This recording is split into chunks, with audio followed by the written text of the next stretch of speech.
All right, guys, let's get up on in here. Let's get up on in here. Welcome back to another live stream. This will be number 2. So shout out to all the ones who came last week when I was with Defund Sipping. We had a good talk, so be sure to check that out if you haven't already. Welcome to another one. So glad that you guys are a part of this. Y'all part of the early stages, man. Like, we're going to look back on this together and see how much everything has evolved, right? So, as you see by the title, today we're talking about why you suck at online dating. But before we get into that, guys, be sure to follow me on Instagram at based Austin Dunham. I have 2 IG accounts, Austin_Dunham, and then also base Austin Dunham. Base Austin Dunham is the one that I primarily talk about self-improvement, dating, and I'm a little bit more unfiltered on that one. My main IG is more fitness, lifestyle. So follow both, but definitely be sure to support. And then also we got some Patreon members backstage. I will be doing call-ins today, but that is at first only for Patreon members. So if you're on the Patreon, go to my last post and click the link if you want to join the stream for the call-ins. All right. Patreon members only so far. I might open it for everybody else, but so far I want to touch on Patreon members. All right. Because I appreciate y'all support. All right. So let's get into it. One moment. Let me get this link up. We're actually going to do some reactions today too. So we're going to keep it interesting this stream. All right. Salute. Welcome. Join the stream. Join. Yes, the Kevin Samuel spinner back there. Well, right there. Yep. All right, guys. So why you suck at dating apps? Before we get into the call-ins, before we get into the reactions, I need to explain just real quickly why you probably do. Now, there are probably 50 to 100 reasons that I could probably list as to why you probably suck at dating apps. I have seen it countless of times. I work with guys every single day. I'm hopping on calls every week with my students, my clients, right? And so I see all these different things that guys struggle with, but you got to keep in mind with dating app, you only have 3 things you can go based on. Number 1 is going to be your pictures. Number 2 is going to be your prompts. And number 3 is going to be your bio, right? So you have 3 pillars of presentation. More than likely, I would assume that 90% of you, it has something to do with your pictures. And the main reason why is because you don't know how to set up a photo shoot and do a photo shoot and then find a photographer. So I actually mentioned in my free ebook, which is my photo shoot guide framework, on how to do that. I'm posting a link right now in the comments. It is a totally free guide that you guys need to read ASAP so that you can get that, at least get that part of your presentation right. All right. Remember, pictures, prompts, bios. It's either images or words, but images hold the most weight. And that's why I'm such a big advocate on making yourself more attractive, because most people nowadays meet on dating apps. The girl that you cold approach, I guarantee you she's on a dating app. The girl you met at the club bar, I guarantee you she's on a dating app, right? It happens every time. There's been countless of times where I literally cold approach a girl at the gym or cold approach at wherever it may be. I kid you not, every single time a few weeks later, I'm swiping on Hinge. I see you're on Hinge, man. Without fail. And in some cases, I've actually so I see the girl at the gym, but we don't speak at the gym. But a few days later, I see her on a dating app and we end up connecting that way. So there's so many reasons, but I'm pretty sure the main one is pictures. So be sure to download the free photo shoot guide framework. I'm posting a link right there. It's a 2 to 3 minute read. And if you apply the steps within it, you're going to get good results. All right. All right. So now let's get into the call-ins as people join. We're going to answer some questions from the Patreon members. If you're part of the Patreon group, go to my most recent link on Patreon and join the stream if you guys want to do live talks. All right. All right. So, guys, if you're backstage too, ideally show your face. Show your face. So I'm gonna add Cole first. Cole, you ready? What's up, brother? What's up? How you been, man? I've been good, man. I've been seeing your stuff, bro. On YouTube? Yeah. Oh yeah, Yeah, man. You putting in work, bro. Good stuff. appreciate it, man. Yeah, it's been Yeah. growing pretty quick. Yeah, man. What you got for me, man? I got to give you a little pushback, man. Okay. You want to It's debate a little okay. bit? Yeah, go ahead. Yeah. I seen one of your older like reels, and you was talking about what'd you say? You said talking about getting a gay friend to be a wingman. So I was Where? like, are you firm on that, or is that something like I know how with reels and stuff, you start just pumping out content and you kind of say crazy things to get views. Was it one of those things, or like, are you firm on that? Do you really have like gay friends for your wingman? You feel me? Yeah, so let's talk about it, right? Because I've seen a few people react to this. Obviously, even the gay community. I was posted on a big gay blog, and the gay people were coming at me. So let's explain it. Obviously, when you create content, you do have to be polarizing to some degree, but I believe there's some truth to it. I'm not saying me myself, I got a ton of gay friends, but I have been in situations to where I was acquaintance with a gay friend, like in a out environment with multiple people, and that gay friend was more on the extroverted side, and for that reason, through him, he got me. He connected me with girls because when he was able to approach a group of girls, their guard was immediately lowered, and so through that experience alone, that's where I came up with the concept of, you know, you don't want to. I think people misinterpret it. You don't want to actively seek out gay friends for the sole purpose Yeah, yeah. of helping you get That's more that's women. the way it seemed, though. You feel me? Yeah, no, and no, that's not the case. It's more so if you happen to have acquaintance of a gay friend, then you know use them to your advantage in terms of women if that works out for you. I've never seeked out a specifically homosexual person and for the sole purpose of attracting more women. But if I had been around that situation in the case, then it has naturally happened. So I'm just sharing my experiences with that. But I understand both parties where you're coming from. I did not expect the gay community to be so upset at me from that reel. You Yeah, know, I thought they'd be happy. yeah, I was yeah, me too. I was like, but nah, they saw it as, oh, the straight guy is just using us for, we can't be genuine friends. He just wants to use us to get a woman. So that's the way they saw it. And then obviously the straight side, a lot of people just have innate homophobia. I And don't so know though. It did seem kind of sus. That's what I'm saying. Like, yeah, but why is it sus? It's because is it because the guy is gay? Like, is that the only reason? but I don't know. Maybe I just disagree with you on that because I don't see how I could be like best friends. Like, if I found a gay guy, I couldn't become best friends with him. Like, it wouldn't make sense for me to take it there with him. You know what I mean? That's And you true. said like, That's so true. so it's I like didn't. people you came up with, Yeah, I didn't say best friends. I said acquaintance. well, So friends.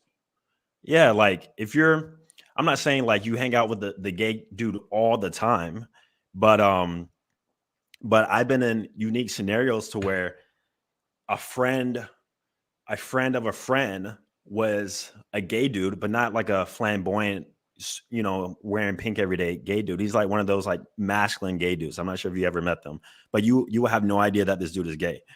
But from the sole fact that he doesn't like women, whenever in the context I've been in a nightlife environment with him and other people, he was able to make those connections with women far easier than I could because of the way he talks, like, the energy is different. And so yeah. Okay, I see what you're saying. Yeah. Yeah, but that video, I was just kind of confused because I've been following you for a minute, But that I was like, that don't look good. Yeah, makes sense. So I take it based upon that you have never been acquaintance or cool with Nah, anybody okay. nah. Because anytime I've been around a gay guy, it's like they try to hit on you or do more, and I'm not with that. You know what I'm saying? So I Right. don't get down like that. So Gotcha. Yeah. I maybe it's a location thing too, but like I don't know. Because yeah, like if if any of my friends were like seen with a gay guy, like we pretty much take you're gay too. That's the way we look at it. yeah. You know what I mean? So Fair enough. You'll be surprised out here, man. On who's who. I'll tell you that much, especially living in Central Florida or if you're in Atlanta. Yeah, watch your back. Be careful. yeah. Yeah, you'll be surprised. But gotcha. Yeah, yeah. I'm glad you brought that up because I want to address that because I did hear about. I didn't see it, but I heard about some bald-headed YouTuber. Are you talking about the same? Some bald-headed YouTuber made a video dissecting it. So I have not seen the video. I just heard about it. But yeah, Yeah, because I was like, because I'm cool with. I've talked to him before too, and I see how he's taking it, but it's like I don't know. Like it's easy to make you look that type of way with what mm, you kind of been putting out. But I know how it is. Like even when I put out reels or shorts and stuff, it's kind of like you have to say things in a certain way to get people to comment, to get them to engage. You know what I mean? So I yeah, understand where you're coming from, but I understand where he's coming from too, because a lot of men are kind of yeah, you know on the fence, down low and stuff like that. So it's hard to tell. So when you see a guy coming out talking about, and you do things like, oh, men can wear makeup too. You know what I mean? Like I seen that, yeah, but it's to like engage the people. You know what I mean? yeah, So I see it from both angles though. yeah. Fair enough. And I see both perspectives also. I'm not here to, argue with anybody, but you got to do what you got to do when it comes to content. So, yeah, I've also heard. I think Myron said this. He was like, what do you say? People only call you gay when they know deep down you're really not. Because if I truly was, then you can legit get canceled for that, right? People are only comfortable calling people homosexual if they truly know deep down that you're not.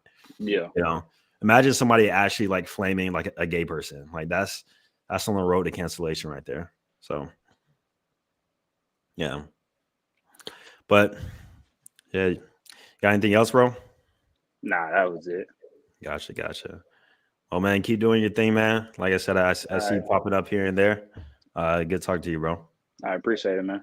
Yes, sir. Yes, sir. All right, before we move on to the next one, let's answer these super chats. Super chats. Ooh, what's your opinion on neck tats, hand tats?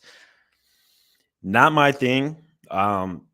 If that fits your sort of archetype and you don't work in the corporate work sphere, like you're an entrepreneur or you do shit your own or you can cover up, then by all means do what you do. But I've always told myself that I would never tattoo my neck, tattoo my hands. It's just personally not for me. You know, everywhere else though. I think a forearm sleeve. If I had to pick one location for a tattoo, a forearm sleeve gives you the best bang for your buck overall. Can be shown in mostly every outfit and it shows high degree of sex appeal. What's my input on dating a single mother? I think we know that one. Absolutely not. No, can't do that. The only way I could see this working out is if you had a kid yourself. So if you're a guy, you're a single dad, you have a kid yourself, then yeah, I wouldn't have that strict rule of, I'm not dating a single mother. But if you're young, you know, no kids, absolutely not. Why would you do that? Why would you do that to yourself? Okay. Women and gay friends can help women relax because it doesn't put them on such a high alert versus straight dude. Just what it is, but I'm in lay. That's true. And it's hard to explain unless you've actually been around it. So some of you guys may never be around it. I don't know. might need a little bit more life experience, but through my experience, if you can find like a solid, not find, but if you happen to be acquaintance with like a solid gay dude who doesn't hit on you, that's actually an asset when it comes to getting women. I've seen it countless of times. All right, appreciate the super chat, Rush Jaw. Appreciate it, man. All right, let's get into the next caller, Justin. You ready? What's going on, Austin? What's up, man? How you doing? Pretty good. How you doing tonight? I'm doing good, man. Doing good. So I got a question about fitness side. It's like, how do you? I'm having a hard time losing. I could lose weight easy, but keeping it off, that's the long term. That's the tough part for me. Like I lose 30, 40, 50 pounds and then put 20, 30 back on. That's long term. I'm having trouble with that consistency, keeping it off long term. Yeah. So you're saying that you're losing weight and then you slowly gain it back over time? Yeah, like I lose like take for like last year, lost 80 pounds in like span of 6 months, and then another probably year and a half, weight got put back on and more. Mm-hmm. So I'm having a tough time, and then I lose 30 pounds, and then a couple months after that, I'll put it back on. So it's like I reach a goal, and then I have trouble maintaining the weight after that, long term. Yeah. Gotcha. Yeah. So it really comes down to your habits, man. First, you got to ask yourself how you lost that weight in the first place. Were you doing something that's sustainable, or were you doing something that was extreme? It sounds like you weren't doing anything that was sustainable by any factor. Like, were you working out, walking more, dieting, cardio? Like, think about what the process was to get there. And then maybe the next time you try to lose weight, try to create a more sustainable process and lose weight more slowly. So that way you can adhere to that over the long term. Because maintaining weight loss, all it is about maintaining those habits over a long period of time. Gotcha, that makes sense. Moving more, eating less. So if you find yourself gaining weight after you've already lost weight, that's because you stopped doing the things that got you there in the first place. You just slowly get off track. So rule of thumb, what I like to follow, and this helps with maintaining like weight loss or maintaining leanness, is to simply get at least 10,000 steps a day. That's the first step. That way your total daily energy expenditure is consistently high and at an even level. And if you're getting minimum 10,000 steps a day, that's going to put you at least in a 200 to 300 deficit. So, then alongside with that, going to the gym consistently and eating healthy, it shouldn't be that hard to maintain it. So that'll be my advice for that, man. Gotcha. Appreciate the advice, man. Austin. Appreciate it. Thank you. Of course, man. That's all you got? Yes, sir. Hey, keep up keep up with the Patreon videos. You got a lot of advice, gems on it. Definitely. Appreciate it, man. Appreciate it. I'll see you, Justin. All right, later. Hey guys, if you're now on the Patreon, I'm not sure why. $10 a month, like $10, bro. You spent $10 at Chick-fil-A today.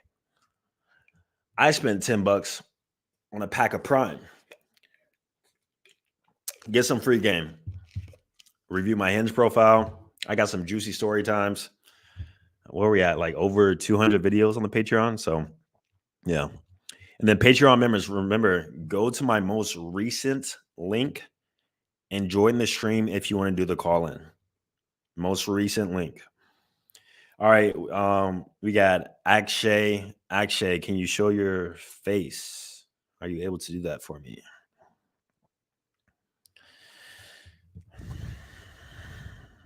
No. All right. If you join the stream, guys, I'm not adding you unless you show your face. I'm not hiding y'all. Face your fears. Get out your comfort zone. If you want to join the call, go to my Patreon. For everybody else, I'll do call-ins. Here soon. But if we have no more guys from the Patreon that's going to join, then let me answer the super chat, and then we'll get into the reaction for today.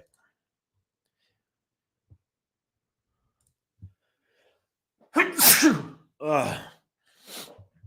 How do I improve my communication texting skills?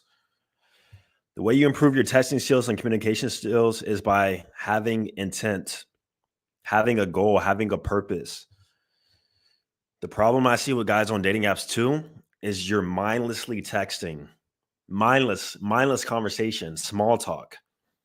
Every engagement starts with small talk, but you have to have a purpose and move them through somewhere to get to the goal. Obviously, the goal is to set up a date if we're talking about the initial phase.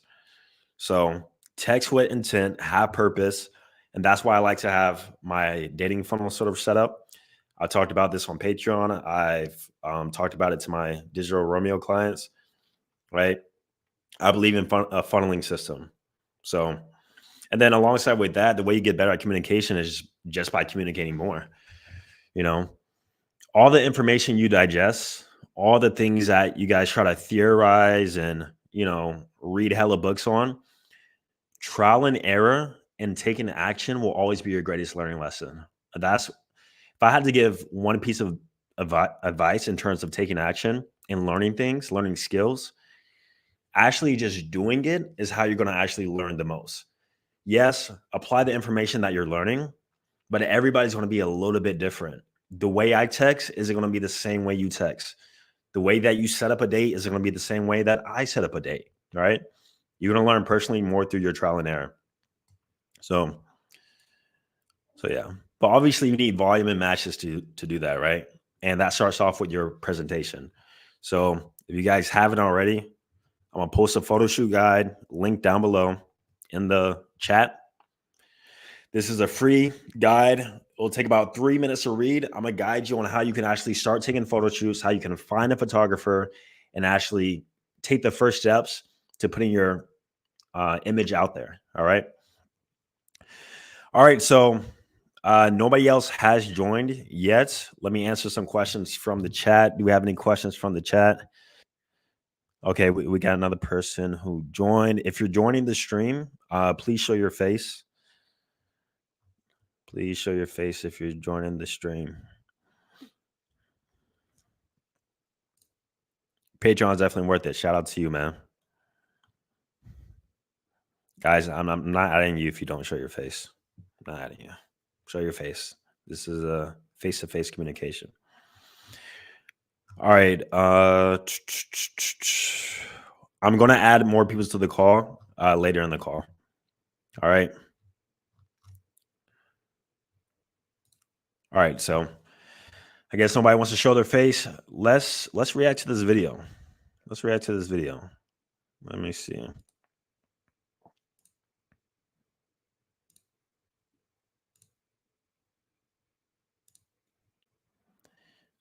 All right. How's the stream look? Okay, cool. This video is called Why Men Get So Few Matches on Dating Apps. 3.7 million views 6 months ago. I have never watched this video, so we're going to do a live reaction to it right now. And I want to see if they're accurate. I want to see if they're scientifically accurate because I know why men get so few matches on dating apps. Let's see. Two friends install a dating app and try their luck. The man tries to set up the perfect profile. A nice front picture, a group picture to make it seem like he has friends, a picture in Paris to make it seem like he's cultured, and a picture climbing mountains to make it seem like he's adventurous. After some hard work, the profile is ready. The woman doesn't feel safe sharing a lot of personal information, so she chooses the... I bet he took those photos with a shitty cell phone. Low quality, blurry, because that's an issue too. I see guys kind of conceptualize what a good dating app profile would look like, but the way they go about it is just bad. first picture she can find, and she's ready to go. They start swiping and hope for the best. At the end of the day, when the woman checks her phone, her like counter is full. Practically every profile she likes is an instant match. Soon, she's overwhelmed by the amount of matches and messages in her inbox. Sounds familiar. Sounds familiar. For the man, it's a different story. So far, he has only received a couple of likes and has 0 matches. He becomes frustrated with the app and starts questioning his self-image. He puts so much effort into setting up a nice profile after all. Why can't he get any matches? To answer that question, we need to understand the numbers behind dating apps. I made a simulation of a dating app with 1,000 dummies to try to understand why men get so few matches. Dating apps can paint a distorted picture of what the real dating world is like. Some studies indicate that dating apps can have a negative impact on self-esteem, with a stronger effect on men, and women often have to find strategies to deal with intrusive behavior from men in these apps. I'm not sure if you guys have seen the experiments of men being women on dating apps, but even if you're an average to below average woman, I know I always say that wrong, guys. I know. But anyways, the amount of matches they get, the amount of attention they get is absolutely absurd. The average to below average woman can go outside, go to the gym, do her daily tasks. Not one guy will approach her. She goes on dating apps, 200 likes in a week, in a few days. Just crazy. And not only from average guys and guys her level, but very attractive guys too. Right? It's all messed up, man. It's all messed up. It's hard to understand exactly what's going on inside these apps because there's very little data available. However, we can make educated guesses based on the little information we have. I'll start with an ideal, unrealistic scenario, and we'll see how quickly things change when I start adding real-life variables. A side note, we're talking about dating with opposite genders. Same gender dating in dating apps has very different dynamics and is out of scope for this video. Since we're trying to make an ideal scenario, let's assume we have the same amount of men and women using the app. Let's also assume that everyone sees 100 profiles per day and that every profile is treated equally by the algorithm. I'm going to assume that users like 1 out of 4 profiles they see. This means every user has a probability of 25% of being liked every time their profile is shown. Some of these parameters aren't realistic, but that's okay. We're going to start like this and make it more realistic as we go. So, how many likes and matches will everyone get at the end of the day? Let's run the simulation. By the way, if you knew the actual stats of men to women on dating apps, it's more like 500 to probably 100, like 50 or 100 women. I think that's more like a realistic ratio. You know, dating apps, I've said this before, but are very similar to clubs. I think a nightclub is basically like a dating app just in a physical location in terms of ratios and in terms of what people go there for. You know, women like attention, validation. They do the same thing on dating apps, and men go there to pick up girls and talk to women. Same thing on dating apps, right? It's very similar. Even the quality of the dating app can correlate to the quality of the club. You know, a dive bar, a crappy pub, that's like Tinder. But live in Miami, a high class venue where you gotta have a bottle or a table minimum if you're a guy to get in. That's going to be like your more luxury dating apps, maybe even the sugar sites, right? Some of these sugar sites require you to pay a fee to even use them. I've never used them. Maybe I should test that. Maybe that would be a good YouTube video, actually. Okay, not too bad. On average, both women and men get 25 likes and 6 matches per day. So, why does this look different from real dating apps? Let's start with reason number 1.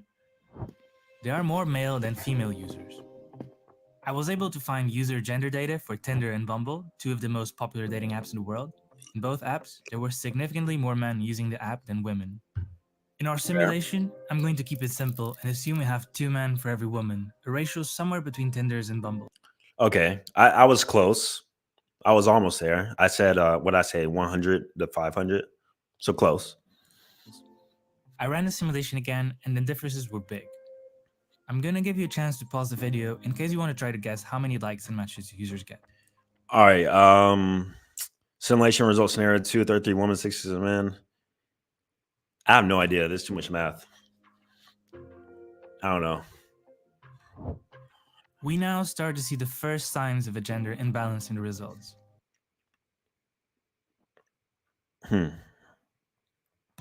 Because there are 2 men for every woman, the number of likes received by the women doubled and the number of likes received by the men halved. And when we look at the number of matches, something interesting happens. Women received an average of 50 likes. Since they like 1 out of 4 profiles, you would expect them to get an average of 12 or 13 matches. However, they only get 6. That's because now there are so many male users that women don't even get a chance to see half of the users that like them. They only see 100 profiles per day, and there are just too many men in the queue. At this point, it makes sense that women start to feel a bit overwhelmed by the amount of likes they receive. Now, as somebody who has mastered dating apps and mastered the art of presentation and have accumulated what? I don't even want to say hundreds, thousands of matches at this point in time, I can assure you, I understand what women are going through. I've been in the case where I felt overwhelmed in terms of paradox of choice, because it's easy to choose whenever you got 2 to 3 people to choose from. But imagine if you had, imagine this scenario. Imagine you had 50 to 100 beautiful women, perfectly your type, of all ranges, of all ethnicities, of all races, wanting to meet you. What would you do? What would you do? You would pick the best one, right? You would pick the most attractive one. You would pick the hottest one. You would pick the one that showed the highest interest, right? You have your pickings. So I don't blame the women. I think it's just simply human nature. And this all stems from roots of biology and evolutionary psychology as to why it's skewed like this. It's always been this way. It's just in an online format. Because they often encounter intrusive behavior from men, that also makes them think carefully about who they give likes to. Men, on the other hand, are starting to get a bit desperate. Because they don't get a lot of likes, they know they can't be too picky and start giving likes more generously to improve their chances of getting matches. Which leads us I to used to do reason number that. 2. Men give more likes than women. According to this New York Times article from 2014, men are nearly 3 times as likely to like a profile than women on Tinder. So let's use those numbers. I'm updating the simulations that women and men give likes in 14 and 46% of cases, respectively. So, how do you think this is going to change the results? Too much math. Now the gender imbalance increases even further. Women get an average of 92 likes, whereas men only get 7. And because men like 46% of the users they see, these 7 likes result on an average of 3.2 matches. It sounds like to me, men need to be more picky. Maybe that will help. Maybe. I used to be the guy swiping right. Now the only time I do that is for videos. I ain't swiping right on everybody. Rule of thumb: if you wouldn't hit it twice, don't swipe right. Especially if you wouldn't normally hit that. Some of you guys be swiping right on girls you wouldn't even look twice to in person. Women get twice as many, an average of 6.4 matches per day. But things can get even more complicated for the average male user. Attractiveness is subjective, but the reality is that some profiles will be considered attractive by more users than others. Attractiveness is more objective than it is subjective, in my opinion. I talked about this on the last live stream, but if you look at every attractive person, they all have similarities that make them attractive. That proves that attraction is objective. You can identify why somebody is attractive. They're tall. They have a strong jawline. They have, dimorphic features. They have hunter eyes. They have thick eyebrows. They have a full hairline. They have an angular jawline. They have broad shoulders. They have a V-taper, a skinny waist. They have a low body fat percentage. These are all objective measures as to why somebody is attractive. The only part that subjectivity comes into play, the only reason subjectivity comes into play is for preferences. So, for example, let's say an Indian woman might look at me and can say that, yes, he's a handsome guy objectively, but that doesn't mean I'm her type. That doesn't mean I'm her preference. That's where attraction gets more subjective. Which brings us to reason number 3. A small share of the users get a big share of the likes. In a Q&A post from 2017 on Hinge's official website, one of the engineers behind the dating app shared some data about this imbalance. He mentioned that certain people get exponentially more attention than others. He reported that about half the likes from men were given to about 25% of women, and half the likes from women were given to only 15% of men. This Top 15% of men. Makes sense. means that, especially with men, there's a small segment of users that get a large slice of the total likes. Let's try to include that in our simulation. I'm giving every user a score from 0 to 100% that determines how attractive they are perceived by other users. Until now, attractiveness has had no impact on the probability of getting likes. That means that every time a profile was shown, the probability of that profile being liked was 46 and 14% for women and men, respectively, regardless of their perceived attractiveness. I'm now looking for a new distribution such that the top users get exponentially more likes, but while making sure the average like percentages stay the same. I went for the simplest formulas I could come up with, and you can find my assumptions on the screen in case you're interested. Basically, I assume that users with an attractiveness score of 0 have 0% chance of getting likes, and users with an attractiveness score of 100 have a 100% chance of receiving a like. This is admittedly an oversimplification, but since I couldn't find any real data, I'm trying to keep it as simple as I can. With these curves, 50% of the likes given by men go to the top 27% of women, and 50% of the likes given by women go to the top 10% of men, which is We've heard that stat before. Top 15, top 10%, top 20%. Makes sense. quite close to the numbers reported by Hinge, so this should be reasonably accurate. Let's run our final simulation. You can try to guess the results now. Too much math. This was a bit of a trick question. The numbers stay the same. The difference is, now the distribution is skewed by the top users who get most of the likes. That means that the averages no longer describe the experience of the average user. So let's add a new metric, the median. In other words, how many likes and matches does the average user get? And now we can see the average male user only receives 1 like and 0 matches. If you look at the average, Okay, fair enough. But the average, I'm not sure if you guys have seen the average dating account for a man. Like a guy who doesn't watch his content, has no idea what he's doing. Guys, it's horrible. Like horrible. Even women who have no idea what they're doing usually have better accounts than men. And the reason why I know is because I've seen both sides.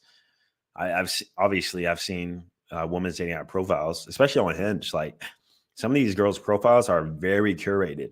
It looked like they hired a photographer. They went on photo shoots. But see it from the other side, as a woman looking at the guys, like guys just, the effort is just astronomically low. average number of likes for different attractiveness scores, we see that the top 10% of male users get 37 likes on average, whereas the average users get somewhere between 0 and 1 like. And if you look at the average number of matches, something interesting happens. The top 10% of men actually get more matches than the top 10% of women. What? I don't know about that one. I mean, he did the math, but I'm not sure about that one. He's saying the top 10% of men get more matches than the top 10% of women. I don't know about that one. Shit, we can do an experiment. Do an experiment, test that out. Because I don't know about that. They get fewer likes, but because they're less selective than women, they actually manage to get more matches. I wonder if this also happens in real life. As I tried to make my simulation more realistic, the number of likes received by the average man went down from 25 to 12 to 7 to 1. Once again, this was just my attempt to simulate a dating app based on the little information that I could find. It may or may not describe your experience with dating apps. For example, I couldn't find data for the number of profiles users see every day, so I just assumed it was 100. And I didn't include factors like different cultures and demographics, and the impact of premium subscriptions that give advantages to paying users. Nonetheless, the simulation helped me understand what's probably happening inside these dating apps. So, what are the key takeaways here? This video is by no means making an argument against the use of dating apps. Meeting online has become the most popular way US couples connect. So, dating apps do. He said it himself. Dating apps have been a big primary way of how people are meeting nowadays. I think that's been the case, the past 2-3 years? And it's only growing and growing in popularity. I think moving forward, there will be more innovations in terms of online dating. More companies, or the current companies now, will innovate their systems to really try and connect you and matchmake you with like your perfect type or perfect partner. And that's why Hinge already has started implementing this since the very start, I think, is that they give you like a looks match. So based upon your profile activity and how many girls swipe right on you, they almost pair and match you with somebody of your equal attractiveness and or equal like algorithmic dating app score. So a girl who doesn't get swiped on a lot, they're going to try and pair you with her, you know. Do work, and many relationships were made possible thanks to them. My personal takeaway of this video is that, due to the reasons that I mentioned, dating apps can give us a distorted perspective of the actual dating world. And I think we should be aware of the impact this can have on the experience and self-esteem of the users. Because in the end, I think this imbalance can be harmful for both men and women. Men will struggle to get matches, which only gives them an incentive to like as many profiles as they can to improve their chances of a match. And women, when they get a match with a man, they know that he's probably giving a like to every second profile he sees, so there's a good chance he's not even genuinely interested. And there's a good chance that he ain't going to take her seriously either. If you're monopolizing the dating apps as a man, if you're getting most of the matches, like a lot of attractive women choosing you, do you think that guy's going to take her serious? Of course not. So that's bad for her mental health when you think about it. You know, so interesting. Let me see if we have any more super chats before we move on. Then we're gonna do another call in. Advice for dating with no experience. 19, been focused on work, so finances in check, but anxious to start dating when I have no experience. Listen, man, I got my first experience with dating whenever I was 18 years old, turning 19. So you're at a perfect time to start. I think 18, 19 is actually a good age to start getting some experience. Even me, myself, with all the experience I have now, you know, it didn't start for me till 10 years ago. Yeah, I'm 28. Shit, I'm pushing 30. But yeah, so don't be afraid. It might be difficult, but go ahead and start putting yourself out there. Get the photo shoot guide, learn how to present yourself on dating apps. And if you guys need more help working one-on-one with me, I actually am working with a 19-year-old right now. You know, he just joined.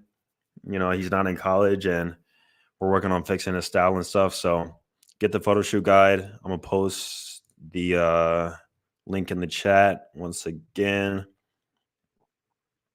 It's a 3-minute read. Check it out. It's going to teach you everything you need to know about hiring photographers and presenting yourself. All right, tips for guys in high school who aren't super popular and get a bit of hate from people. I'm already in shape. You know, high school is one of those time frames where, you know, looking back on it, bro, it really doesn't matter, man. I feel like life really didn't begin for most people, including myself, until college. You know, I hated high school, for lack of better words. I hated it. You know, me, myself, I wasn't that popular either. I was legit a different person physically.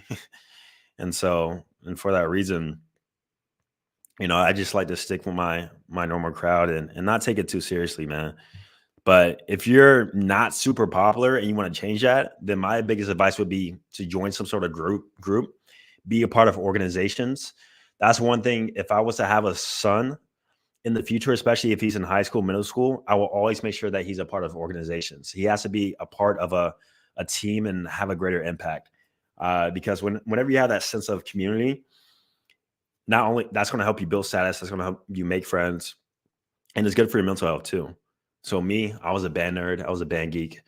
You know, a lot of people thought I played sports. I did in middle school, but high school, I was playing the French horn, man. I was a band geek. And then college, I was in Air Force ROTC. So find your tribe. It's my biggest advice, and ignore the hate because that's just going to be temporary anyway. I've actually have been bullied to some degree in high school, but guess what? Those same guys who would consistently make fun of me in high school, you know, added me on Instagram, sending me messages, love your content. This was like 4 years ago too. Like, love your content. I hope you're doing well. I don't even open it, you know, so get the last laugh. All right. Beard or 5 o'clock? You said 5 in early vids. So a 5 o'clock shadow is like a 1 to 2 millimeter. So I don't recommend like a 5 o'clock shadow. if anything, anywhere from like a 4 to 6 millimeter, like a light to dark stubble, especially if you have a jawline.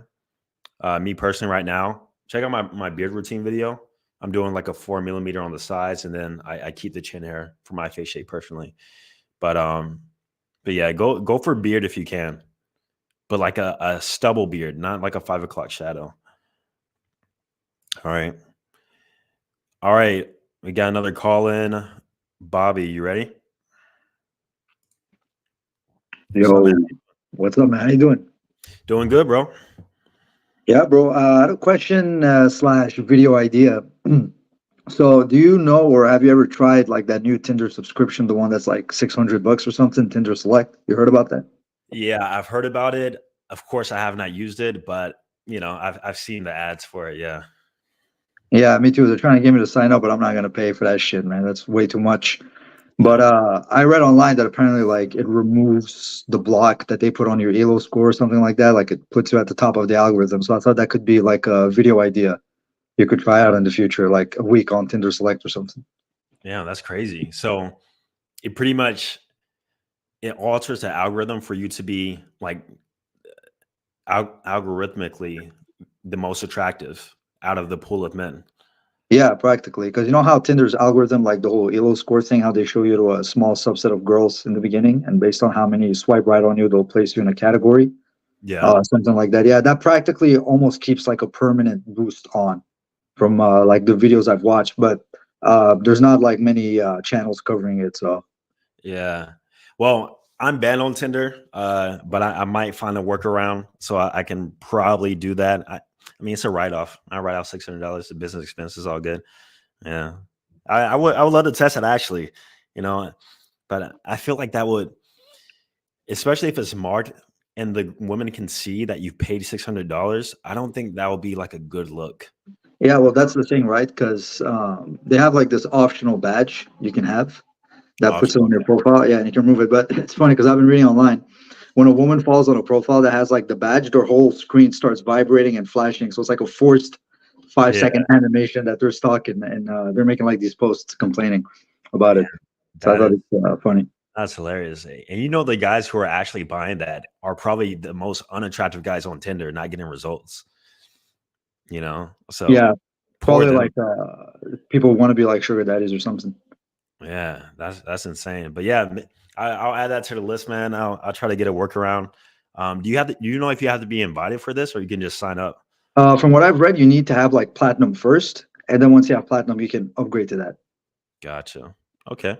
Yeah, dude. Another thing I wanted to mention real quick, like that video about like the dating ratios or whatever, man, all those videos are bullshit because they're kind of blue pill explanations of what's going on. Because they're like, oh, the ratio is 30% women, 70% men. There's so much more men, but like that doesn't explain the 1 to 50 like match disparity, right? So if it was just the ratio, there's more men or whatever, there would be only like 2 to 3x difference, but it's like 300x right now. Gotcha. Yeah. That sounded very math heavy, but I kind of understood what you said. I kind of understood what you just said a little bit. Yeah. So you're saying the math doesn't work out, basically what you're saying? Yeah, no, I'm saying like they're trying to basically try to make it look like the only reason men aren't getting like as many matches is just because of the ratio. Like if it was 50-50 users, men would be getting so much more matches. That's what they want you to think, because it's like a blue pill explanation. But dude, even if it was like 10% like men, 90% women, all it would change is the top guys would get even more matches. That's really the only fucking difference.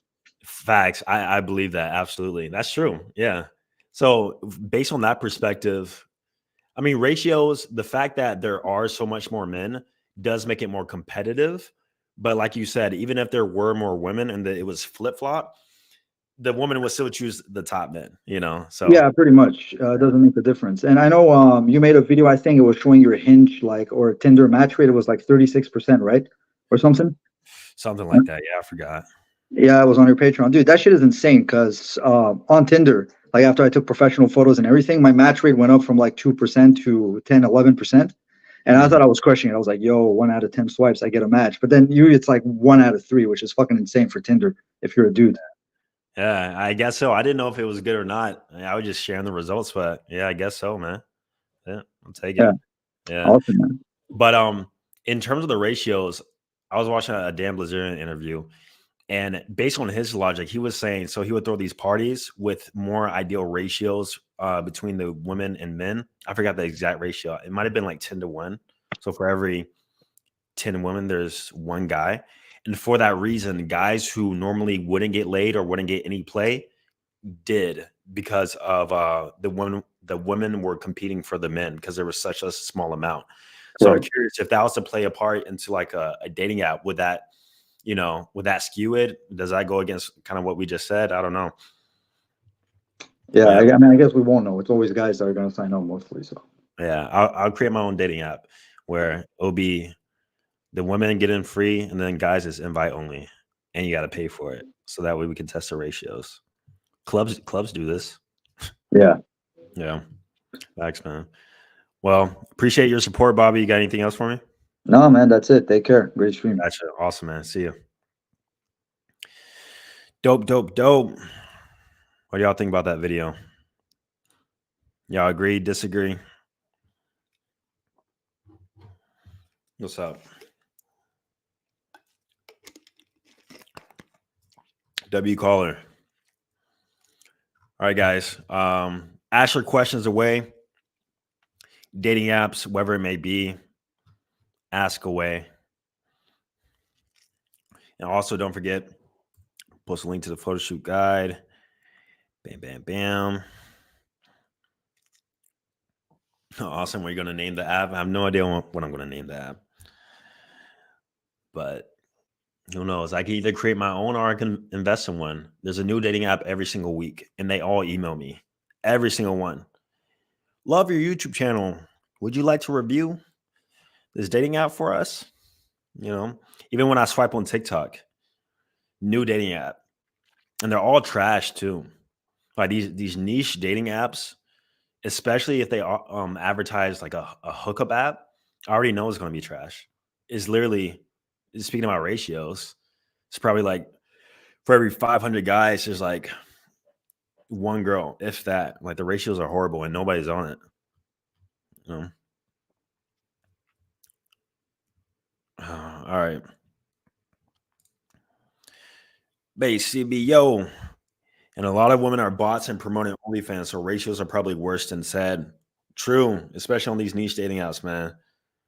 Tons of bots promoting OnlyFans. They're taking y'all through their funnel. I'm telling y'all how to create a funnel. They're bringing y'all through their funnel. So absolutely, yeah. You gotta be careful of those time wasters and attention seekers. If you're joining backstage from the Patreon for the call-in, please show your face. This is a face-to-face conversation. So I'm not going to add you if you don't show your face. Face your fears. Get out of your comfort zone. Okay, I'm not answering troll questions, guys. Okay, questions. Opinion of FaceApp and or Facetune to very slightly enhanced dating profile pics. A lot of dating coaches recommend it now and wanted to get your opinion. How to do it without catfishing. I'm absolutely an advocate of it. If you do it subtly, yes. And that's because I believe anything that gives you slightly more leverage and makes you more competitive is worth it. And retouching your photos is absolutely worth it because what are women doing, right? Women are not only retouching their photos, but actually adding filters. So there are tools like FaceApp, Facetune, to where if you have a blemish, smooth it out. If you retouching is meant to look like the best version of yourself, not to completely look like a different version of yourself. Best version of yourself versus another version of yourself. No, it's meant to look like the best version of yourself. So yeah, retouch your stuff. Use whatever you can, but do it subtly. For what was it? For FaceApp, I think it was Hollywood 2. I can't remember which one. But yeah, test it out. I recommend all my students who do photo shoots, after I review their pictures from their photo shoot, that's the first thing I say. Like, did you retouch these pictures or did the photographer retouch them? If so, download those apps and go do it real quick. It's so subtle, but it's gonna make you look that much better. And you need every little advantage if you want to win. All right, we're in a competitive dating market, guys. It's not as easy as it was, but I truly don't think it was ever easy, honestly. So yeah. Yep. Austin can improve eyebrows, improve you 2 points on the rating scale. Potentially, probably not 2 points. At least a point, maybe. But it depends on how bad your eyebrows are initially. Every guy should enhance their eyebrows. I actually just posted a full guide on TikTok. I'm posting there every single day. Base Austin Dunham on TikTok. I did a full video showing how to enhance your eyebrows using dye. So I think I've done it on the YouTube channel too. But yeah, enhance your eyebrows if possible. Some people are God gifted genetics, other people are not. So figure out what works best for you. All right. What questions we got? Should I do call-ins for the chat? Should I do call-ins for the chat now? It looks like all the Patreon members are donezo. Should I do call-ins for the chat? All right, we'll do call-ins for the chat. Fine. We'll do it. Let me go get the link real quick. One moment.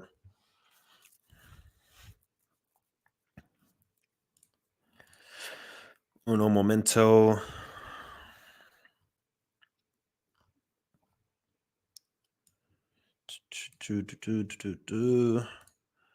All right.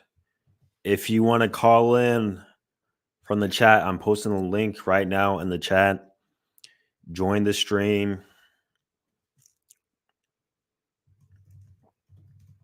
Join the stream. I'm posting it in the chat right now. Join the stream. Also, if you're not showing your face, I'm not bringing you on. Join the stream. Join the stream. All right, cool. All right, Max, I'm adding you right now. Let's go. What's up, bro? How you doing? What's up, man? It's good to see you. Good to see you too, man. Listen, so I followed all of your tips in the photo shoot guide for IG, and I just wanted to know if you can do a quick audit on my page real quick. On what? Your Instagram? Yeah. Gotcha. All I'll right. put the name in the chat. All right, one moment.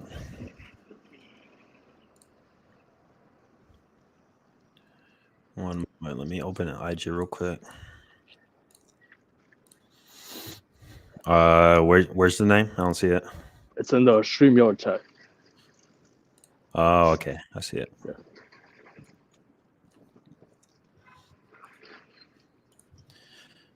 Ovo Maxim. All right, let's get it to it.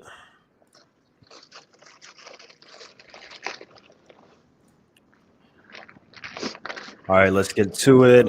We got Mad Max, Ovo Maxim. First thing I look at is follower ratio. Ideal. That's good. Profile picture, not ideal. Mm-hmm. Anything with like cartoons or drawing. Okay. That doesn't look realistic. It's usually not your best option. So I would prefer like one of these pictures. Gotcha.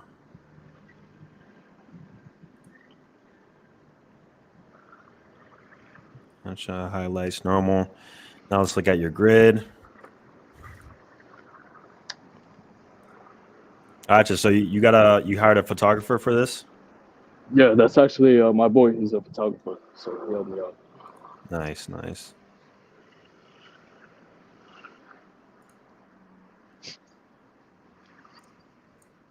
Gotcha. Yeah. Man, that picture with the parrots though, that shit got me all the hopes. Not gonna lie. I was about to say, man, whenever you have your hair down, Yeah. I always love that, man. I've seen it. Yeah, it was something new because, like, obviously I have long hair, but usually I just tie it up. I was like, fuck it, let me try to take a picture with it down, and it worked. Gotcha. Yeah. I don't think your photos are bad. I think these top three are more, or these two, this is more real, are more like ideal, Mhm. you know? Yeah. So if you can like replicate this more, especially I like Yeah. the environment too. So you're given what I look for is something called points of leverage. So in terms of photos, what makes a good picture is usually something that has at least 2 to 3 points of leverage. So for you, it could be the quality, it could be the outfit, the style, your look. And so I believe a lot of these pictures have good points of leverage, but not these down here. Like these aren't that good. Okay. Yeah, The older but ones. All right. yeah, the older ones aren't that great. But starting like at the parrot one, this one too. This one's not bad. Yeah, cool. Are you also using these? Are you using dating apps right now? Yeah, I am Guys, are you using these on your dating apps too? definitely. For sure. Yeah, man. Yeah, overall, not bad. More volume, just do it more consistently. Try to replicate more stuff like this, and let their hair down, man. Got you. It's Yeah, interesting that you pointed out the profile pic because I was considering changing it because someone else also said that like an AI picture is not ideal, especially for a personal brand. yeah, yeah. I would change that to one of the portrait shots that shows your face clearly, Mhm. and you can be looking away or looking forward. It really doesn't matter. But yeah, I would change it from that for sure. Okay, thank you, man. I appreciate all the content you've been putting out. You, FitX, Status Cold, all you guys. Been watching you for a minute, man. Yeah, of course, man. That's what I do it for, man. Thank you. See you, I'll bro. see you. All right, we got Isaiah. You ready? What's going What on, up? man? What up? How you doing, man? I'm doing good, man. I just had a few questions I'm kind of a little confused on in regards to kind of like the whole 80/20 rule thing. Because like from my experience, I found that like I understand that it's kind of like it's based off like dating apps, but I also see that there are plenty of guys who don't necessarily have like the IG followers, or maybe they're not like in the best shapes, but they're still getting laid. Now, I'm not saying like you shouldn't work on yourself and stuff like that, but I'm just saying like if we're doing all of this to, I guess, get more options, but either way but you can still get laid even without having all that, then it's kind of like what's the end goal, if like that makes sense. So the 80/20 rule in terms of the top 20% of men. Yeah, like because that's based off of dating apps where obviously the best looking dudes are going to get the most attention, but in reality women kind of they base the attraction differently. Like the same woman that wouldn't give you the time of day on the dating app would probably still give you a chance if you still presented yourself, like if you were in shape, spoke confidently, the whole nine. Yeah. Because I've had that happen myself where like there was this chick that I would went to school with. She had like 20K plus followers on IG. She was in I forget what program she was in, but she was attractive. And had I messaged her, like we knew each other, but we never spoke. And one day I was walking past her and, she gave me the look. And then I messaged her on Instagram, I think maybe a day or two later. And we never ended up meeting up just because she was just so, like, she was busy with her program and stuff. But had I messaged her not like without seeing her, she probably wouldn't have responded to me. But what makes you think that? Like I believe there's a congruency, there's a similarity in terms of in real life and also dating apps. I say that because I've seen the congruency in my own life. So I'm curious as to why you think she wouldn't reply to you. Oh, okay, she had 20,000 followers. That could be the case because she might not have seen it. That could be Yeah. the case too.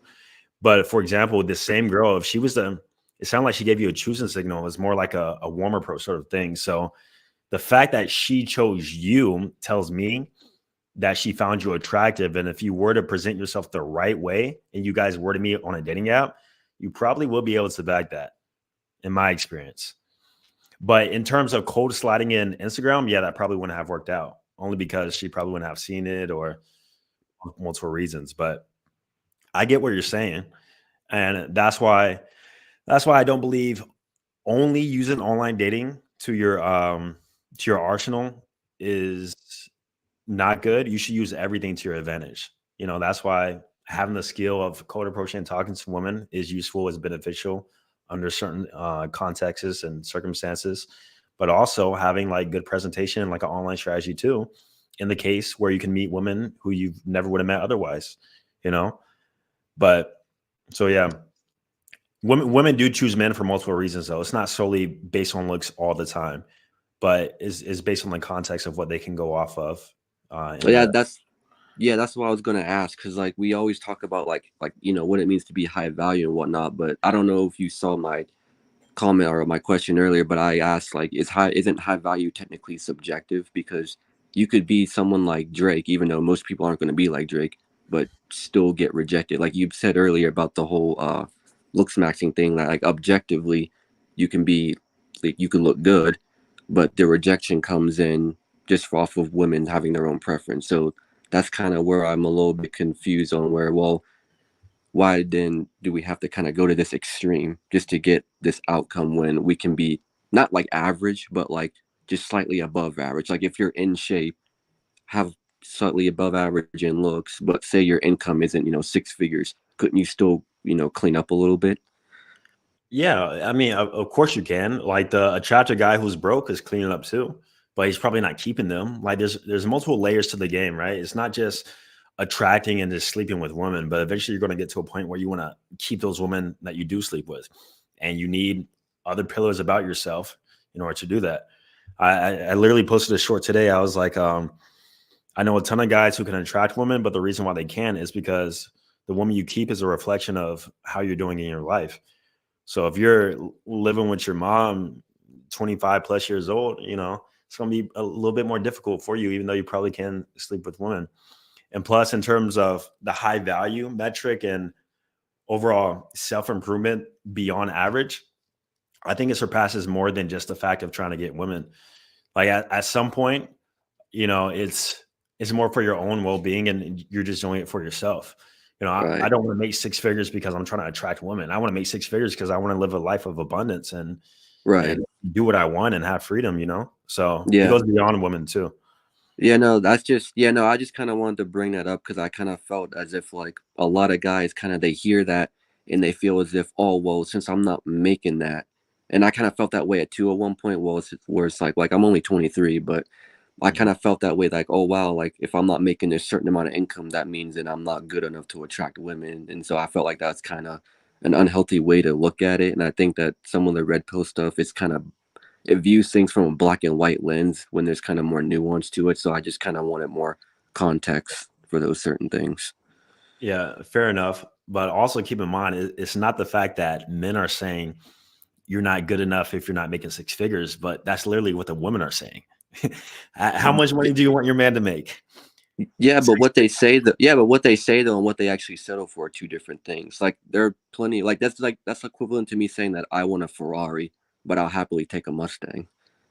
Yeah, true. What they say and what they settle for and actually do are two totally different things. That's why that's why when I kind of listen to these podcasts sometimes and they ask these chicks these questions and it kind of makes my head spin a little bit, because if you're saying you're saying watch what they do and not what they say, but then you take what they say in their preferences literally, and it's like, well, you just told us not to go off what they say. So I don't know, I just think there's kind of a bit of a hypocrisy in it a little bit.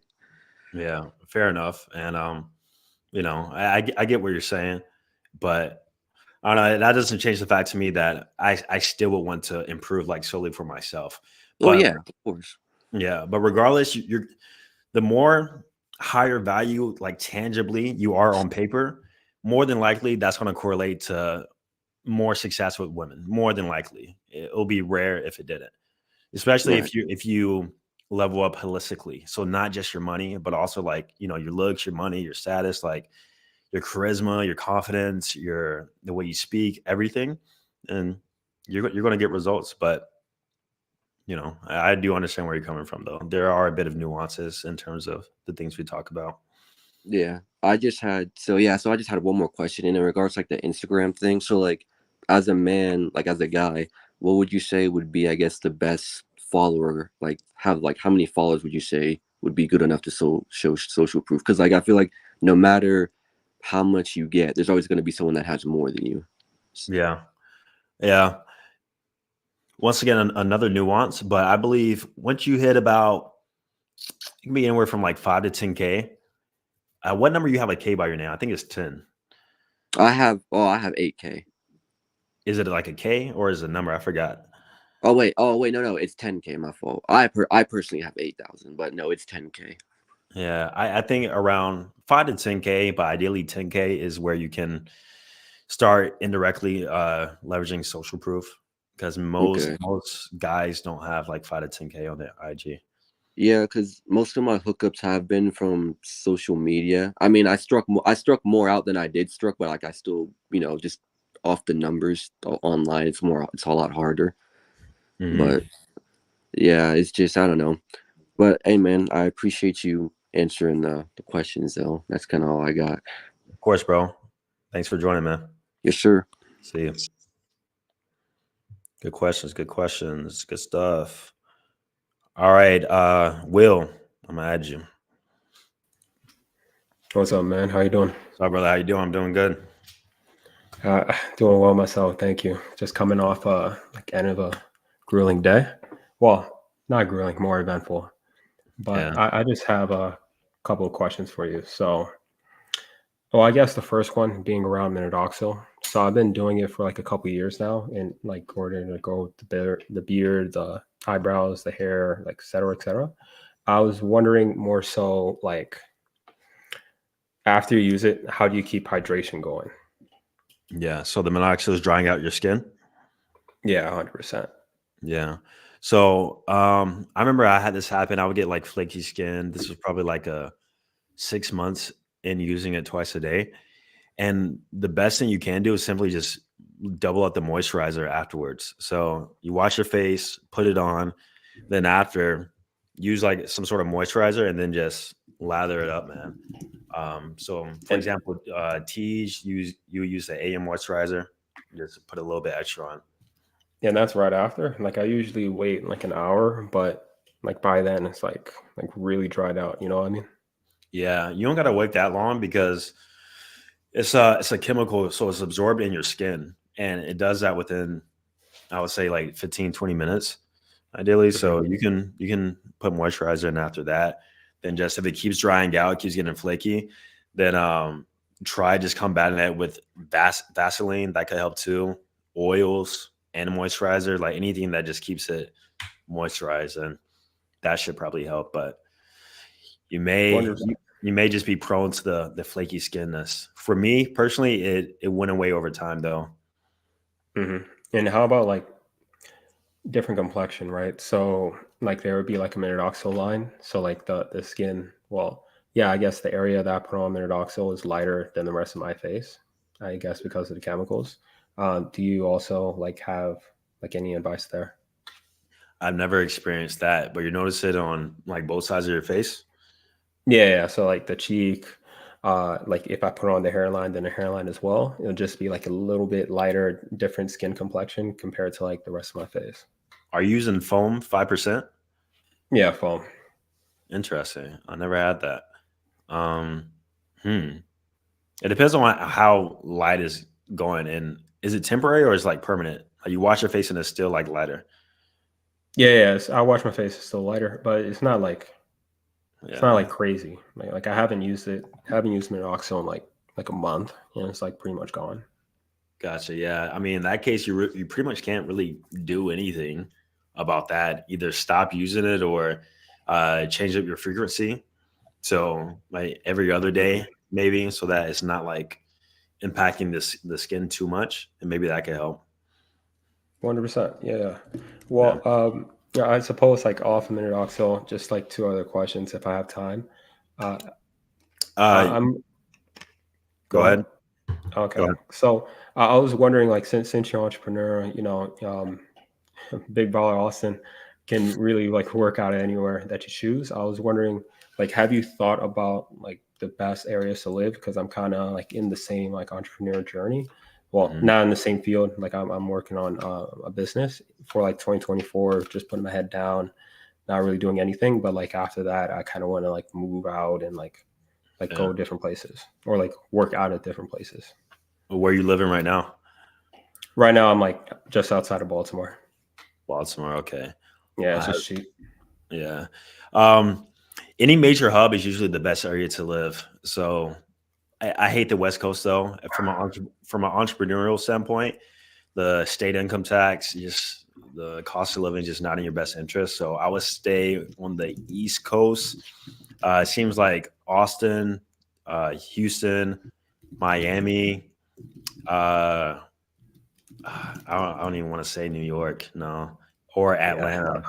no. Atlanta. Yeah, So, yeah, Atlanta, Miami, Austin, Houston are going to be your best bet.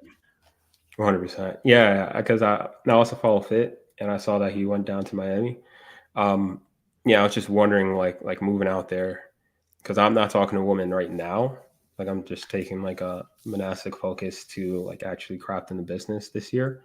Mhm. But I was wondering, like, if I'm out in Miami or like one of these like really popping cities, then it's gonna be like 3 times harder to get like a 6 or a 7 who would be like a 8 in like Baltimore, Yeah. for example.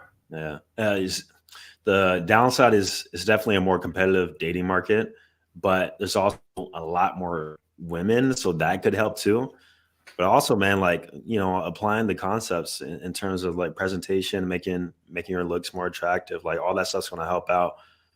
So, but you really don't know until you test and go there. Yep. Every 100%. location is going to be totally different. So 100%. Okay. Yeah, and I assume like the last question I have here, like if you had to restart like everything over in terms of like not making like your social presence business, but like just increasing your social presence. I assume like you're doing this within Digital Romeo, but yeah, I was just wondering your first thoughts in terms of expanding your presence. yeah, so if I had to start over and like build a social presence in this modern day, Yeah, like you have like 10 followers or something. oh yeah. So I would write a list of the things that I enjoy in terms of hobbies, passions, or what interests me, what I like to think and talk about. After that, I would think about my ideal person who I would like to talk to. Like who am I speaking to? Like who is that person? What do they like? What are their interests? And then once I define that, that's when I would create a content strategy, uh, mostly around short form content, posting reels and TikToks every single day for like a year minimum. Okay. And you wouldn't like explore, I guess, like paid routes too. So like working with a like media management agency to help grow your account organically. No, I've always been an organic guy. I've never been big on the paid route unless it's for business or something. But in terms of Yeah, growth, there's a lot of opportunity with organic if you do it right and if you're consistent. So that's what I would do. 100%. Okay. Yeah, I really appreciate it. Might have took up too much of your time here, but yeah, No, no, again, I you're really good. appreciate it. Take care, man. Of course, man. Good question. See you. Awesome. Okay. Doombai. I'm not sure if I'm pronouncing it right, but imagine the stage. Unmute yourself. There you go. What's up, man? How you doing? Can you hear me? Yeah, I can hear you. I've been a Patreon member for like 2 years, and I'm not sure if this is something you wanted to be discreet about, but you had mentioned you were working with a developer to build a community platform. Is that still in progress? I decided to halt that only because it was stated through other people who are doing much better than me after consulting with them that it would be my best interest to solely focus on one thing and not dilute my offerings. So I'm still going to integrate it as a part of the current stuff that I'm doing, but I'm not going to make it a totally separate thing as I plan to. Okay. And were you working with Jackson Stack to do that as well? No, I Okay. haven't. Yeah. The reason I was asking is because I have like full 3 years of experience with software engineering, and so I was just wondering if I could help out on that project. That was actually why. Gotcha. Nice. Nah. Um, Yeah, no, I'm not, man. I haven't spoken with him in a minute, and so yeah, good stuff Okay, though. That's good for you. Hell yeah. cool. Thank Yeah. you. No question, just a pitch. Yeah, it was just a pitch. But Nice. yeah. Awesome, man. Well, I appreciate the support, man, and I'll see you next. Actually, can I do an IG like review on here? Are you doing one of those? Oh man, I'm not going to do on this call. I did it once. Stay tuned for another live stream where I do more IG audits, but Okay. stay tuned. I'm not going to do them anymore this call though. All right, cool. All right, Thank bro. you. Yeah, y'all stay tuned. I'll do some more IG audits moving forward. But I gotta prioritize my clients and also the Patreon members. So if you're a part of that, then you're gonna get priority. All right. All right. Let me answer some super chats before we move on. Hey Austin, what if an attractive man makes 6 figures and is above 6 feet, but does not care about social or followers and has a low number set of followers? What's your take? It sounds like a recipe of a in real life scenario. You know, if you're that apex of a male to where you're attractive, making 6 figures and above 6 feet, you know, you could use dating apps. You could have like an online strategy. It's gonna help you network better. It's gonna help you make more money. It's gonna help you attract higher quality women who wouldn't have otherwise met. But you don't need it. You could just cold approach all day if you want to waste time. Could just go out to the clubs and bars, you know. But everybody has a different dating strategy. So hypothetically, how old is this guy? Is he in his 30s? Is he in his early 20s? A guy's dating strategy in his early 30s is going to be different from a guy in his late teens and early 20s, you know. So yeah, if you have that much leverage, you have a lot of options to you, you know. I think for that reason, that's why you should also use online. If you're attractive and have all that, hell yeah, start an Instagram, show it off, and get even more play. All right. All right. Austin, great name. I'm gonna add you to the stage. Hey, What's up, man? can you hear me? Yeah. Just a quick question about what do you think about like 2024 going out to bars and stuff? Like, in my opinion, a lot of the game has been kind of diminished. More of like just kind of, I don't really know what it is, but I feel like it's not working as well as it used to. What do you think? Yeah. So, question for you: why do you think it's not working as well as it used to? Are you noticing like percentage going down? You know, like what's happening? Well, I'm pretty young, so I don't like have a lot of experience, but I just feel like in general, like when I'm reading about people's experiences online, in books and stuff like that, that it seems like game was more like unknown before, and now it's like people are just not giving a fuck about, even if like you approach a group with like a good opener, you just get blown out, you know, or I get blown out, whatever.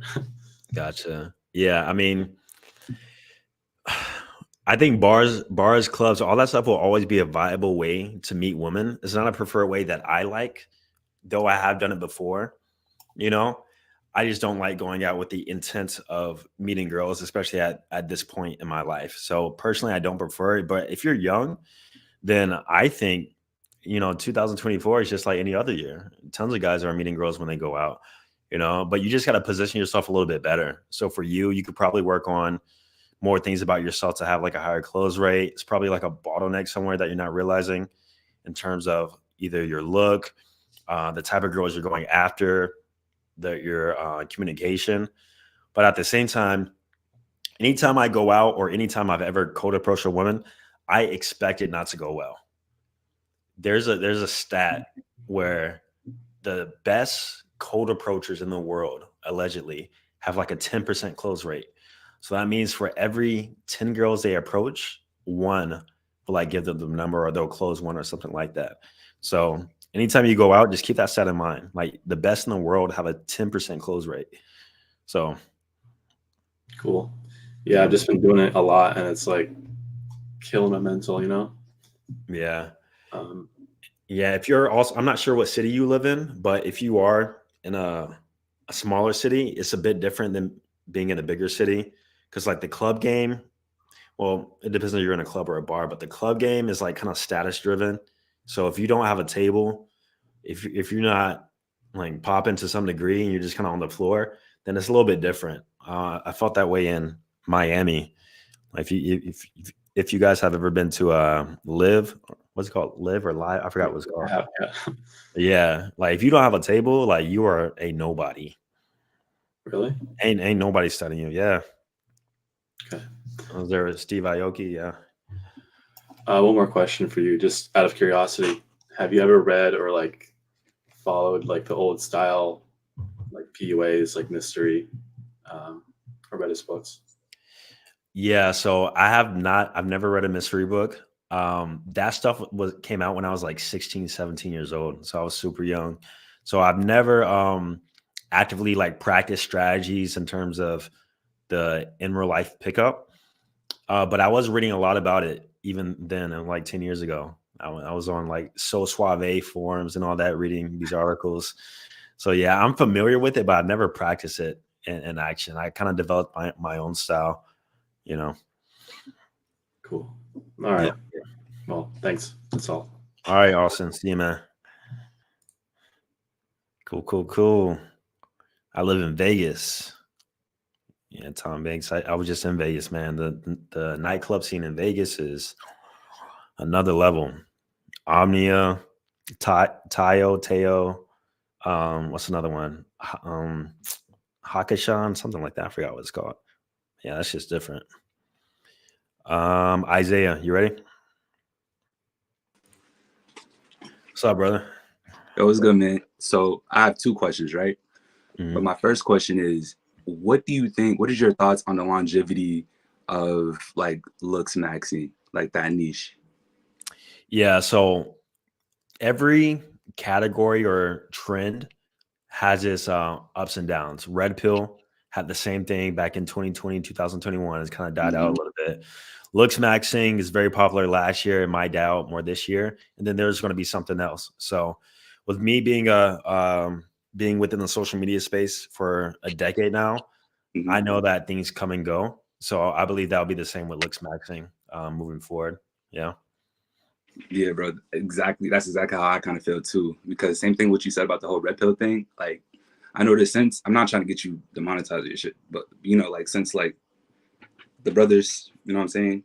Since they got like canceled and whatnot, I think that not even I think it's just crazy how like since it got canceled, everybody who's making like similar content to like how they bad girls or just red pill content, out of nowhere, everybody just started talking about like, oh, here's my skincare routine. I'm like, bro, you wasn't even making skincare routine videos, bro. Like, you even know what the fuck you're talking about.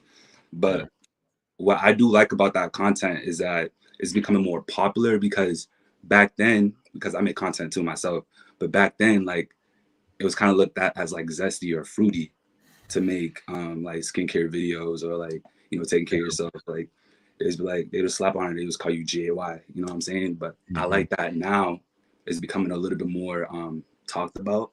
Yeah. And especially for Black men too, because, you know, you could look at videos, you're gonna see a bunch of, you know, white models or just like other content creators who don't look like us getting all the views and whatnot for it. But now that, you know, now this is becoming more popular, now you see more people are starting to do it. Got like this dude over here, whatchamacallit, what's the new guy? He be going to Target listening to Drake music in the background. I don't know if you've seen on TikTok. Drew Wells. Drew yeah, Wells. so like people were clowning him, but I'm like, bruh, like find a lead, you know what I'm saying? So I think we're moving to a better position now when it comes to like looks maxing content or self-improvement content, because I think men's self-improvement is always going to be there. It's going to have like different subcategories, whether it's fitness or red pill or looks maxing, whatever. I just don't think there's enough Black people in the space. You feel me? Yeah. So like, I kind of want that to change a little bit. But like, you've been making content for years, so kind of happy that like there's more creators in this space. Even with the shit, I forgot to say, even with like the Handsome Men's Games content, I rock with that content a lot as well. It's like advanced red pill, but not like shoving it down your throat. Pause. But yeah, Yeah, that's how I feel about that. My Yeah. second question is, do you think it's sort of like online dating to Instagram and whatnot? So like I'm a personal believer that I think that, you know, going on dating apps is a waste of time because you could be following your purpose, or basically you could use Instagram as a dating app, but you get like a way better return on an investment because again, like you're just showing your lifestyle. Your dating app, you kind of like straight to the point. But also, since everything's so shallow, it's like, what's the point of even investing that much time into it when you could kind of just get the same benefit on other social media like TikTok or Instagram? Even though not everybody wants to be a creator, but again, you feel me? Like I'm just saying, like, So you're saying you get the same benefit being on social media as you would dating apps? I mean, essentially, if you just DM the person, or if you say if you like to travel a lot, like, yeah, you're gonna see a bunch of girls on your profile, but to me, I'm looking at it more of like a social proof or social life maxing type of thing. Mhm. You know what I'm saying? Like Yeah. just you living your life, you're gonna automatically be around more women.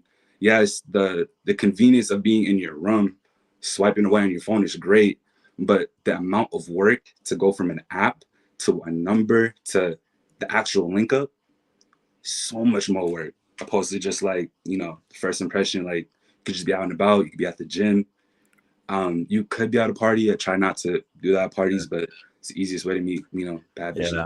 But I kind of get what you're saying, but at the same time, no matter where you meet a woman, it all leads to the same point. So if I was to meet a woman on a dating app, we match, we're talking, I then get her number or send her to her Instagram.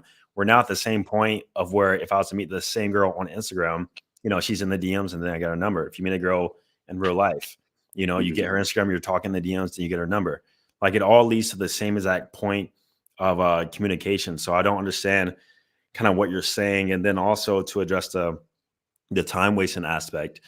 I believe you can waste time on dating apps, much like you can waste time on social media, right? You can spend all day scrolling on Instagram, but it's more about how you use it and how you manage your time with it. For me, I've been able to use dating apps while being incredibly productive. You know, that's because I'm not swiping on 1,000 women a day, but I have more of so a strategy to where I might swipe a few, but more so I'm looking at the women who have already liked me. So there's ways to strategically use dating apps so that you don't waste time.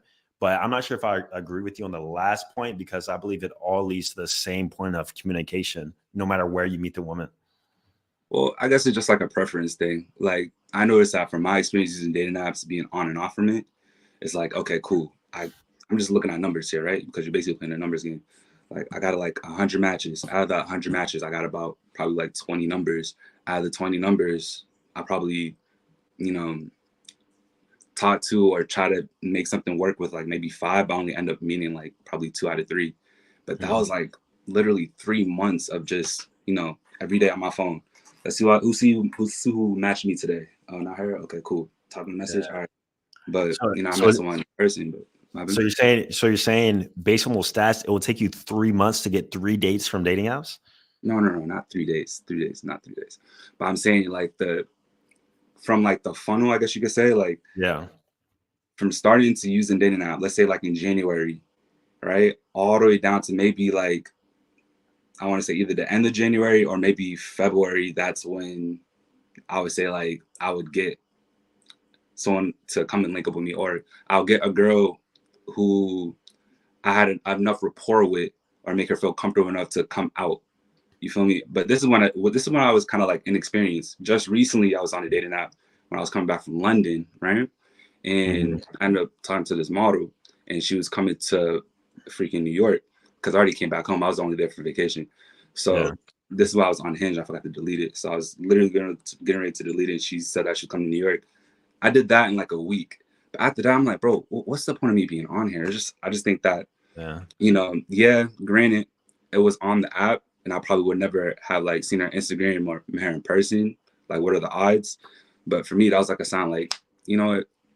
I could probably just, you know, social media max, you know, show my status, and get a better ROI. You know what I'm saying? So I get it's a preference thing, bro. Like, I don't think it's a bad thing.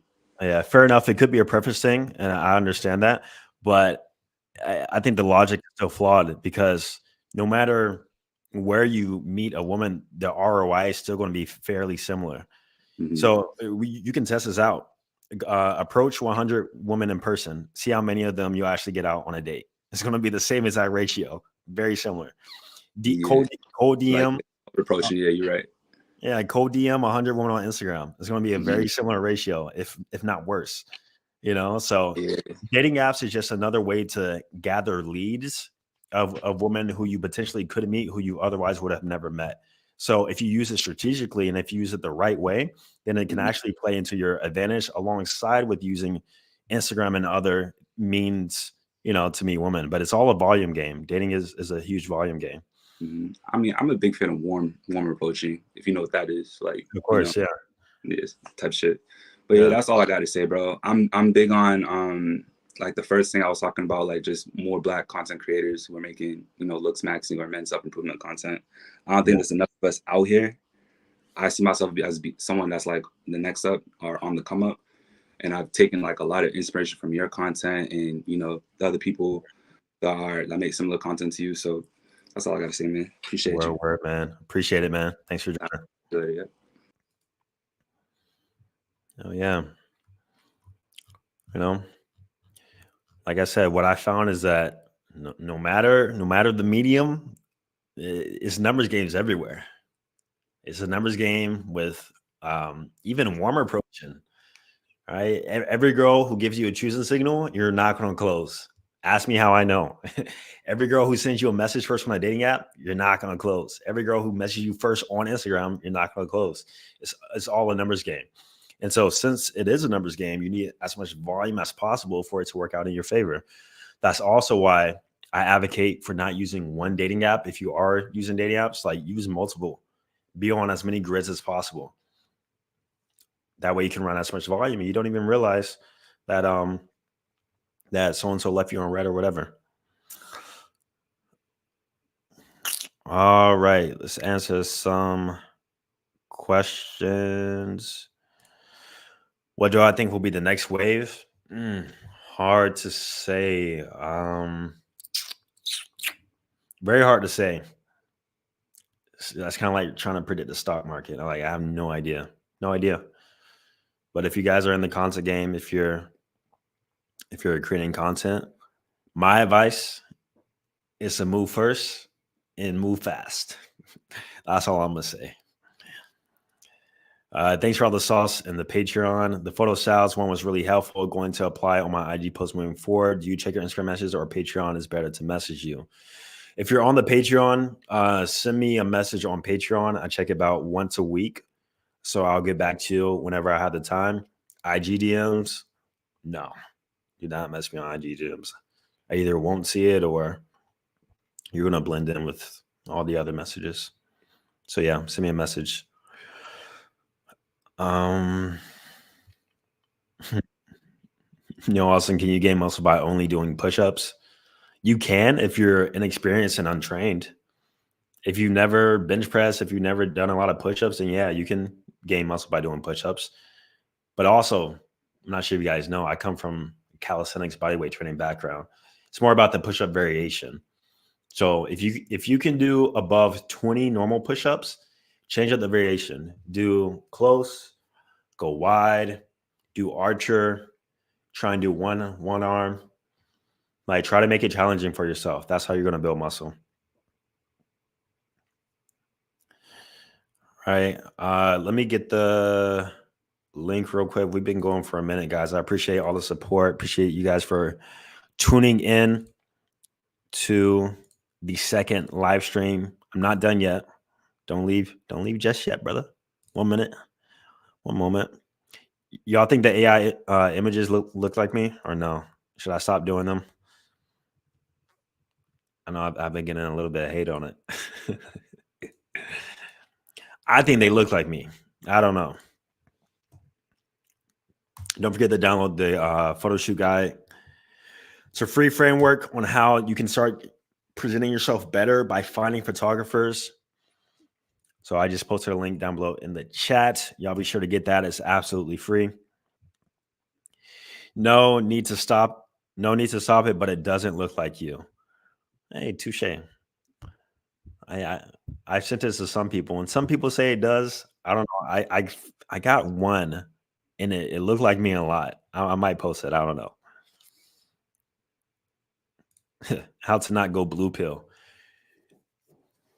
You know what's funny is I've realized that guys who are quote unquote red pill or at least understand the female nature, let them get that one girl, that one feminine, perfectly their type, beautiful, nurturing, catering, submissive. I swear, everything they've ever watched, everything they ever applied in terms of understanding women goes out the window. Out the window. Down bad, man. Could never be me. So the way you don't go blue pill is by being conscious and not letting that kryptonite sort of override your logic.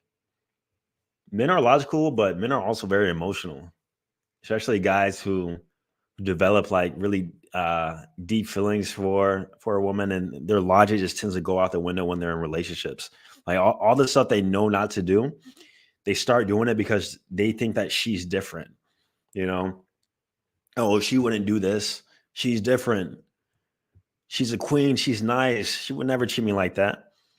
That's true. She probably won't. But if you're red pill, if you understand female nature, you understand that every woman is capable of doing that, of acting like that under the right circumstance. Right? How many guys you think get married every single year only to get divorced 2, 3, 4, 5 years later? And at one point they tell themselves, you know, this girl will never leave me. This will never happen. Right? Never say never. You know, never say never. Now, I'm not one of those red pill extremists. I've never been that way. You guys probably know that through my content, but I just believe guys should be smart, man. Like you should, to some degree, like understand the realities of female nature and dating dynamics, and for that reason, always protect yourself in every aspect. Even if you find a woman who you're very attracted to, who is your kryptonite, who submissive, feminine, all the above, like maintain level headness, maintain grounded. You're going to thank yourself later. All right.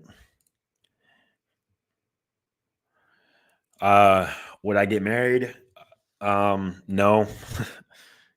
No, I would not. I don't want to say absolutely not, because I'm also a realist to know that I never say never. I could have some sort of spiritual awakening a year from now and like to completely change my mind about everything. So that's why I never like to say never. But based on how I'm feeling right now, based on how I am in the moment right now, and what I perceive myself to be long term, hopefully, I will not get married. No. You know, if you're religious, that's a different context. Even if I was being pressured by my parents, I still wouldn't. Like, for what? Right? Marriage is a business contract. Most people have no idea what marriage entails. Most women, let me correct myself, want to be wives. Most women want weddings, and most women don't know what being a true wife is. They don't know what it means. It's just like social conditioning. So for that reason, I will avoid marriage as long as possible. I always tell myself, under the circumstance where I've been with the same girl for like, let's say like 20 years, 20 to 30 years, where it came to a point where it just made sense to get married. It was in my best benefit, like financially. If I had kids or something, it would be in my best benefit. Then maybe. That's a hard maybe. But besides that, no. You work with men already doing good and maxed out. Your advice, they want to get to another level in terms of dating. Yes, there's levels to the game, guys. I have plenty of guys who join Digital Romeo who are doing quite well. However, they just want higher quality. And when it comes to getting higher quality women, there's a few more variables that we have to work on. Because keep in mind, from the sexual market value standpoint, you're going to attract women mostly 1 to 2 points below your perceived sexual market value. So what they perceive you to be. So when it comes to getting like really attractive women, like consistently like 8.5s, 9s plus, you got to be in the right environment. You got to have the right setup, and you have to showcase and leverage more attraction pillars on a consistent basis. Right. So yes, to answer your question, yes. You can hop on a call. The call link should be in the description, guys. If you want to see if you're a good fit for Digital Romeo, not everybody's a good fit for it, but if you are, if you really want to take action and want my personal help doing so, then definitely click the link down below in the description. All right. At the least, if you hop on a free consultation, you'll at least get some advice on what you can improve and can work on. So, it's worth it.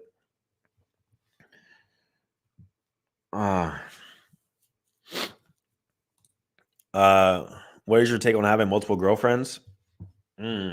Multiple girlfriends?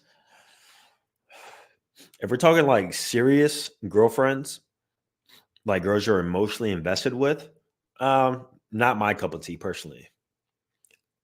I don't mind having a rotation, girls where they're practically your girlfriend, but you're less emotionally invested in like rotation girls. And for that reason, that's fine.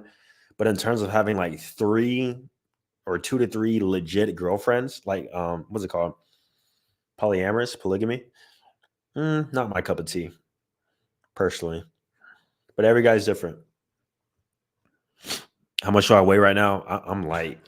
I'm too light. I'm embarrassed to say it. I woke up this morning. I was about to walk on the treadmill for 30 minutes, as I do every single morning, until I weighed myself. I'm like, yeah, I'm skipping the treadmill today. I'm like, I'm losing too much weight. Yeah, I am very light, but I'm lean though. But I'm very light. All right. I think I'm going to end it here, guys. Don't forget to check out the photo shoot guide. I'm going to leave a link down below. I appreciate you guys for hopping on the second one. I'm doing this every single week on Wednesday, 7 p.m. Eastern. So be sure to join. We're doing call-ins every single time. Check out the links down below in the description. Remember, if you're on the Patreon, I'm going to add you to the call-in list first. You get priority. And appreciate you guys. All right. See you guys in the next one. Peace. Have a good one.